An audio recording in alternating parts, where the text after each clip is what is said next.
യഹോവയെ നോക്കി വിളിക്കുവാൻ ദാവീദ് ആഹ്വാനം ചെയ്യുന്നു. ഹൃദയം ക്ഷീണിക്കുന്ന അവസ്ഥ നമുക്ക് എല്ലാവർക്കും ഉണ്ടാകും, അത് വ്യക്തമാണ്. ദാവീദ് അത് ബോധ്യപ്പെട്ടുകൊണ്ട് പറയുകയാണ്, ഹൃദയം ക്ഷീണിക്കുമ്പോൾ ഞാൻ ഭൂമിയുടെ അറ്റത്തിനെ വിളിച്ചപേക്ഷിക്കും. ഇസ്രായേൽ മക്കൾ ചെങ്കടലിന്റെ തീരത്തിരുന്ന് നിൽക്കുകയാണ്. ഫറവോന്റെ സൈന്യം പിന്നാലെയുണ്ട്. ഫറവോന്റെ സൈന്യം പിടിക്കപ്പെടുന്നുള്ള അവസ്ഥ വന്നു. ചെങ്കടലിന്റെ മുമ്പിൽ നിന്ന് തേകുന്ന മക്കൾ ചെങ്കടൽ തീരമതിൽ തൻദാസർ കേണതുപോൽ ചങ്കിനു നേരെ വരും വൻഭാരം മാറിപ്പോ.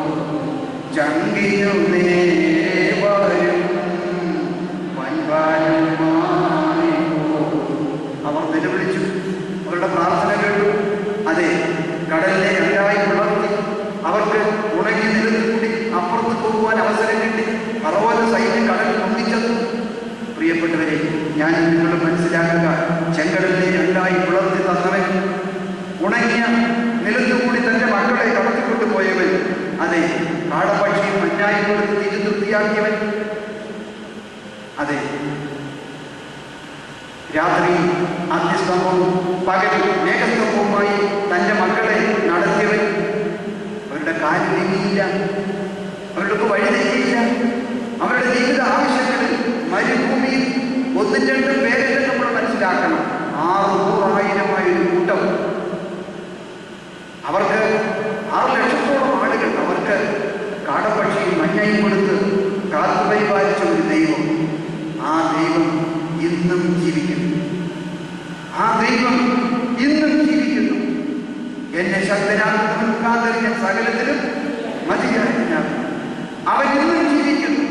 അതെ, അവൻ ഉയർത്തെഴുന്നേറ്റു. അവൻ പറഞ്ഞ വാക്ക്, ഞാൻ എല്ലാ നാളും നിങ്ങളോട് കൂടെയുണ്ട്. നമ്മെ ധൈര്യപ്പെടുത്തിക്കൊണ്ട്, നമ്മെ ശക്തരാക്കിക്കൊണ്ട്, നമ്മെ ബലപ്പെടുത്തിക്കൊണ്ട്, നമ്മെ ഉറപ്പിച്ചുകൊണ്ട് അവൻ നമ്മോട് കൂടെയുണ്ട്. ദാവീദ് പറയുകയാണ്, എൻ്റെ ഹൃദയം ക്ഷീണിക്കുമ്പോൾ ഞാൻ ഒറ്റയ്ക്കല്ല.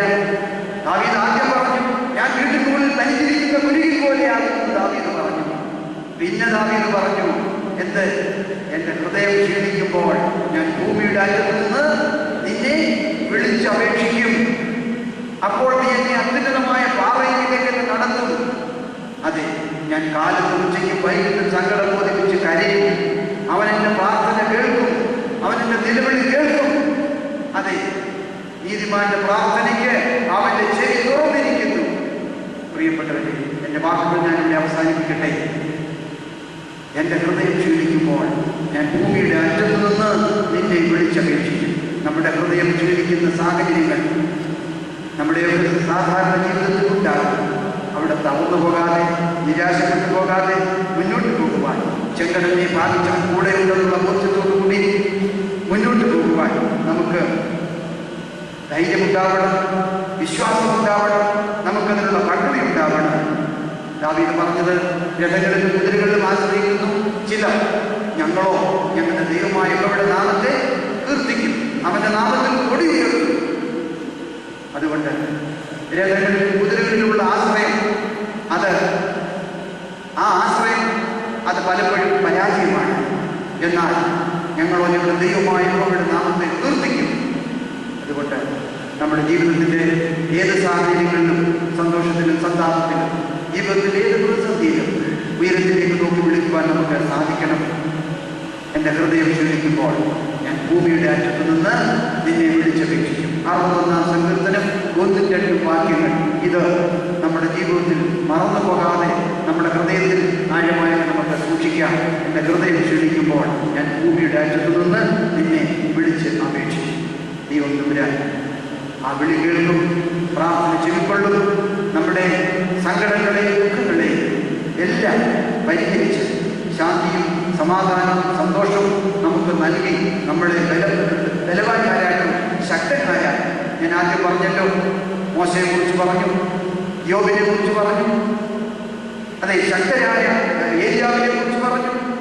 ശക്തന്മാരായ പ്രവാചകന്മാരെ പോലും പരാജയപ്പെട്ടു, അല്ലെങ്കിൽ ഒരു നിമിഷം അവർ ദുഃഖിച്ചു, വേദനിച്ചു, അവരുടെ ഡിപ്രഷൻ ദുഃഖമുണ്ടായി.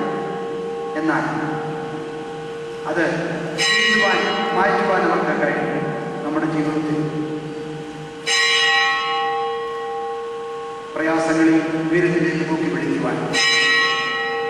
ജീവിതത്തെ ക്രമീകരിക്കുവാൻ ദൈവത്തിൻ്റെ പരിശുദ്ധാത്മാവ് നമ്മെ വിശ്വാസത്തിൽ ബലപ്പെടുത്തട്ടെ, ശക്തീകരിക്കട്ടെ. അതുകൊണ്ട് എൻ്റെ വാക്കുകൾ ചുരുങ്ങുന്നു. ദൈവം നമ്മെ